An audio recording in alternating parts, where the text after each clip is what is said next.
श्री साईं बाबा हमेशा कहा करते थे कि मेरा भक्त चाहे 1000 कोस की दूरी पर ही क्यों न हो, वह शिरडी की ओर ऐसा खींचा चला आता है जैसे धागे से बंधी हुई चिड़िया खींचकर स्वयं ही आ जाती है। एक चिड़िया अपने बच्चों का जितनी सावधानी से लालन पालन करती है, उसी प्रकार उन्होंने मेरा भी लालन पालन किया। उन्होंने मुझे अपनी शाला में स्थान दिया। कितनी सुंदर थी वह शाला। वहाँ मुझे अपने माता पिता की भी विस्मृति हो गई। मेरे समस्त अन्य आकर्षक दूर हो गए और मैंने सरलतापूर्वक बंधनों से मुक्ति पाई। मुझे सदा ऐसा ही लगता था कि उनके हृदय से ही चिपके रहकर उनकी ओर निराहा करूं। यदि उनकी भव्य मूर्ति मेरे दृष्टि में न समाती तो मैं अपने को नेत्रहीन ही होना ही अधिक श्रेयस्कर समझता। ऐसे प्रिय थी वह शाला कि वहाँ पहुंचकर कोई भी कभी खाली हाथ नहीं लौटा। मेरी समस्त निधि, घर, संपत्ति, माता पिता, यह कहूँ कि वे ही मेरे सर्वस्व थे। मेरी इंद्रियां अपने कर्मों को छोड़कर मेरे नेत्रों में केंद्रित हो गई और मेरे नेत्र उन पर। मेरे लिए तो गुरु ऐसे ही हो चुके थे कि दिन रात मैं उनके ही ध्यान में निमग्न रहता था। मुझे किसी भी बात की सुध नहीं थी। इस प्रकार ध्यान और चिंतन करते हुए मेरा मन और बुद्धि स्थिर हो गई। मैं स्तब्ध हो गया और उन्हें मानसिक प्रणाम करने लगा। गुरु भक्त सद्गुरु साई। एक दिन बाबा मस्जिद में भक्तों और दर्शनार्थियों से घिरे बैठे थे। गोविंदराव दाभोलकर और काका साहेब दीक्षित भी वही थे। चर्चा के दौरान किसी ने बाबा से पूछा, बाबा कहाँ जाए? उत्तर मिला, ऊपर जाओ। फिर दूसरा प्रश्न किया गया, कैसे? बाबा ने प्रत्युत्तर दिया, अनेक पंथ हैं, यहाँ से भी एक मार्ग है, परंतु यह मार्ग दुर्गम है। इस मार्ग में सिंह, भेड़िए मिलते हैं। बाबा की बात सुनकर काका साहब दीक्षित अपने को रोक नहीं पाए। उन्होंने तत्काल अपनी जिज्ञासा प्रकट की, यदि पथ प्रदर्शन भी साथ हो तो? बाबा ने संयत भाव से उत्तर दिया, तब कोई कष्ट नहीं होगा। पथ प्रदर्शन सिंह, भेड़िए और खंदकों से रक्षा कर तुम्हें सीधे निर्दिष्ट मार्ग पर पहुंचा दिया जाएगा, परंतु उनके अभाव में जंगल में मार्ग भूलने या खड्डे में गिर जाने का भय है। दाभोलकर इस प्रश्नोत्तर से चकित रह गए। पिछले कई दिनों से उनके मन में गुरु की आवश्यकता क्या है, यह प्रश्न घुमड़ रहा था। लेकिन यह चर्चा सुनकर उन्हें अनायास ही अपने प्रश्न का उत्तर मिल गया है। उन्होंने जान लिया कि गुरु के मार्गदर्शन में ही परमार्थ पथ पर अग्रसर हुआ जा सकता है और गुरु की कृपा से ही ईश्वर का अनुग्रह प्राप्त किया जा सकता है। बाबा की गुरु निष्ठा प्रबल थी। वे असाधारण गुरु भक्त थे। वे हर क्षण अपने गुरु के प्रति गहन कृतज्ञता और श्रद्धा से अभिभूत रहते थे। ऐसा लगता था जैसे गुरु सत्ता उनकी अस्थि मज्जा में प्रतिष्ठित और रक्त में प्रभावित है। बाबा ने अपने बाल्यावस्था में ही सद्गुरु की कृपा दृष्टि प्राप्त कर ली थी। गुरु के सानिध्य में बिताए दिन बाबा की चेतना से कभी विस्मृत नहीं हो पाए। विशेष रूप से गुरुशाला के दिन। गुरुशाला के दिन तो उनकी सबसे मूल्यवान स्मृति संपदा थी। एक दिन मस्जिद में अपने आत्मीय भक्तों के साथ बातचीत के दौरान अपने गुरु के वात्सल्य, कल, चरित्र और अपने आत्मा परिष्कार से बातचीत के दौरान एक दिन मस्जिद में अपने आत्मीय भक्तों के साथ बातचीत के दौरान अपने गुरु के वत्सल, पुष्कल चरित्र और अपने आत्मा परिष्कार के बारे में श्रद्धा विनत होकर सब कुछ बताते हुए बाबा अतीत में खो गए। गुरुशाला के स्वर्णिम दिन उनके आंखों के आगे जीवंत हो उठे। बाबा के श्रीमुख से गुरु चरित्र का वर्णन सुनकर उपस्थित भक्तों का चित्त प्रसन्न हो गया और वे एक दुर्लभ उपलब्धि हासिल कर लेने के आह्लाद से भर गए। ऐसे ही एक दिन बाबा के बतरस के दौरान विस्मित विभोर स्वर में प्रोफेसर नार्के से पूछा, तुम कहाँ हो? मैं कहाँ हूँ? यह संसार कहाँ है? फिर क्षणिक अंतराल के बाद अपने शरीर की ओर इशारा करते हुए बाबा वे बोले, यह मेरा घर है, लेकिन मैं यहाँ नहीं हूँ। मेरी मुर्शिद गुरु मुझे ले गए। नारके ने पूछा, गुरु कहाँ ले गए? जवाब मिला, सबसे परे और सबसे ऊपर की ओर ले गए। नारके समझ गए कि गुरु देव बाबा को उन उच्चतम लोक की यात्रा पर ले गए और वहाँ ले जाकर गुरुदेव ने देह भाव और देह बुद्धि हर ली थी तथा उन्हें विशुद्ध आत्मरूप प्रदान कर दिया। यह कोई सामान्य सौदा नहीं था, यह सर्वोन्नति थी, आत्मलाभ था। यह गुरु का वरदान और पुरस्कार था, जिसने शिष्य के रूप में बाबा को संकुचित देहगृह से निकालकर विराट आत्मगृह का स्वामी बना दिया। यह एक अनमोल उपलब्धि थी जो बाबा के गुरु कृपा से अर्जित की थी। यह गुरु प्रसाद था जिसने बाबा को दिव्य चेतना से विभूषित कर दिया। नारके बाबा का आत्मसंवाद सुनकर और उनका सटीक अर्थ ग्रहण कर प्रसन्न हो गए। एक गुरु गवाक्ष उनके सामने खुल गया। वास्तव में बाबा अपने गुरु की ही निर्मिति थे। उन्होंने गुरु कृपा से ही परम पूर्णता और परम सिद्धि को पाया था और गुरु के आदेश से ही उन्होंने जगत उद्धार का व्रत लिया गया था। गुरु की उनके श्रद्धादेय और गुरु ही उनके शक्ति स्रोत थे। बाबा ने कई बार गुरु की महिमा का बखान किया, लेकिन कभी अपने गुरु की स्पष्ट पहचान उजागर नहीं की। अनेक अवसरों पर उन्होंने गुरु की आवश्यकता को बताया, लेकिन गुरु को नाम संज्ञा देने से संकोच किया।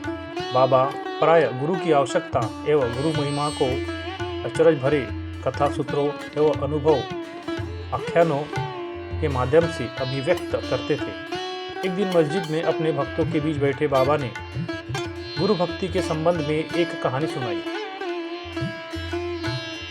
एक बार हम 4 विद्यार्थी मित्र धर्म ग्रंथों का अध्ययन करने के बाद ब्रह्म के मूल स्वरूप को जानने की जिज्ञासा से बेचैन हो गए और चिंतन मनन करते हुए वन की ओर निकल गए। हमने अपने भूख प्यास की कोई सुध नहीं थी। हमारे सामने ज्वलंत प्रश्न रह गया था कि ब्रह्म रूप सत्य की खोज कैसे की जा सकती है और उसे कैसे पाया जा सकता है। इस पर विचार करते हुए एक साथी ने कहा कि हमें अपनी ही जागृति करनी चाहिए, पर निर्भरता उचित नहीं है। दूसरे ने कहा कि अपनी इच्छाओं पर पूर्ण नियंत्रण रखकर मनोनिग्रह द्वारा ही सत्य को पाया जा सकता है। तीसरे का मत था कि नित्य अनित्य विवेक ही हमें सत्य तक पहुंचा सकता है। चौथे सदस्य के रूप में मैं स्वयं बाबा अर्थात बाबा ने कहा कि स्वयं को गुरु चरणों में समर्पित कर देना चाहिए। गुरु पर भरोसा करके उनका मार्गदर्शन प्राप्त करके ही हम अपने लक्ष्य तक पहुंच सकते हैं। बाबा जो कहानी सुना रहे थे वह असाधारण थी। गुरु की आवश्यकता और गुरु की महिमा को बताने वाली उस कहानी में बाबा ने एक किरदार के रूप में प्रवेश कर अपने निजी अनुभव भी उसमें समाविष्ट कर दिए, जिन्हें वे एकाग्र और तन्मय होकर सुना रहे थे। अपने अनुभव कथा और आगे बढ़ाते हुए उन्होंने कहा, इस बहस में उलझने हम चारों मित्र बीहड़ वन में अनवरत चलते रहे। वन बहुत विस्तृत और पथरीला था। चारों ओर ऊंचे घने वृक्ष थे। सूर्य की किरणें उन विशालकाय आदिम वृक्षों से छनकर बहुत मुश्किल से जमीन को छू पा रही थी। इस वन क्षेत्र में अचानक हमें एक बंजारा दिखा। हमें देखकर वह समीप आया और बतियाने लगा। बंजारा था तो एक अनपढ़ गंवार, लेकिन उसका हृदय करुणा और विनय से भरा था। हमारे क्लांत श्लथ चेहरे की पीड़ा उससे छिपी नहीं रही थी। उसने बहुत आत्मीयता से हमें भोजन और विश्राम के लिए आमंत्रित किया और किसी पथ प्रदर्शन की सहायता से जंगल पार करने का सुझाव दिया। हमारा मानना था कि अपना लक्ष्य अर्जित करने के लिए स्वयं सामर्थ्य चाहिए, पर निर्भरता नहीं। इसलिए हम बंजारे के आग्रह को अनसुना कर आगे बढ़ गए। इस तरह चलते चलते हम मार्ग भूल गए और बहुत देर तक वहाँ भटकते रहे। अंततः हम लोग पुनः उसी स्थान पर आ पहुँचे जहाँ से हमने प्रस्थान किया था। तब संयोग से वही बंजारा हमें फिर मिला और आत्मीयतापूर्वक बोला, प्रत्येक कार्य चाहे वह छोटा हो या बड़ा,